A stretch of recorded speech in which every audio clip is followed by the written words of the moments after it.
पुरणपोळीचा विषय निघाला ना, की आपला आवडता विषय आहे. मला ना तुम्ही पूर्ण जेवण पुरणपोळीवर करायला लावा, मी करायला तयार आहे. एवढी मला पुरणपोळी आवडते आणि तेच नवरोबाच्या बाबतीत बघितलं ना, त्यांना अर्धी पोळी पण जात नाही. एवढं उलटं शास्त्र आहे, त्यांना अजिबात पुरणपोळी आवडत नाही. तर असो आपापली चॉईस. इथे ना मी हरभऱ्याची डाळ स्वच्छ धुवून घेतली. नंतर त्यामध्ये पाणी, थोडीशी हळद घातली आणि थोडंसं तूप घातलं आणि ही डाळ छान शिजवून घेतली.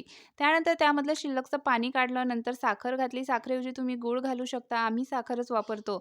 थोडीशी विलायची पूड आणि जायफळ किसून घातलं आणि हे छान मिक्स करून घेतलं. मग हे पुरण मी छान पाट्यावरती वाटून घेतलं. सोबतच इकडे मस्त मऊ लुसलुशीत अशी कणिक मी भिजवून ठेवली होती. यातला एक गोळा घेतला आणि त्याच्या डबलनं पुरणाचा गोळा घेतला आणि छान इथे पुरणपोळी लाटून घेतली आणि तव्यावर दोन्ही साईडने छान शेकून घेतली. तर तुम्हालाही आवडते का पुरणपोळी आणि तुम्ही कशासोबत खाता? मी तर कशासोबतही खाते. तुपासोबत, सारासोबत किंवा खिरीसोबत. पण आज मी मस्त ही तुपासोबत खाणार आहे.